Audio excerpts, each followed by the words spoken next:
కురుక్షేత్ర యుద్ధభూమి. ధర్మం అధర్మం మధ్య జరిగే మహాసంగ్రామం. ఈ యుద్ధం మొదలయ్యే క్షణాలకు ముందు భగవద్గీత మనకు ఒక లోతైన సత్యాన్ని చెబుతుంది. అదే 2వ శ్లోకం. ముందుగా భక్తితో శ్లోకాన్ని విందాం. దృష్ట్వాతు పాండవానికం వ్యూజం దుర్యోధనస్తదా ఆచార్యముపసంగమ్య రాజా వచనమబ్రవీత్. ఈ శ్లోకం సంజయ దుర్యోధనుకి చెప్తున్నాడు. ఆ సమయంలో దుర్యోధనుడు పాండవుల సైన్యాన్ని చూశాడు. ఆ సైన్యం చాలా క్రమబద్ధంగా ఉంది. ఆత్మవిశ్వాసంతో నిండిపోయి ఉంది.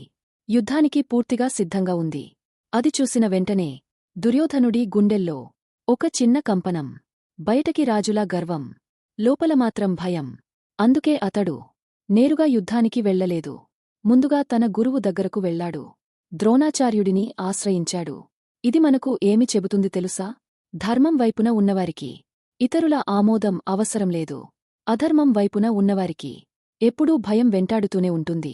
పాండవులు తక్కువ సంఖ్యలో ఉన్నా వారివైపున ధర్మం ఉంది. అందుకే వారి సైన్యంలో ధైర్యముంది. కౌరవుల సైన్యం పెద్దదైనా వారివైపున అధర్మం ఉంది. అందుకే దుర్యోధనుడి మనస్సు కలవరపడింది.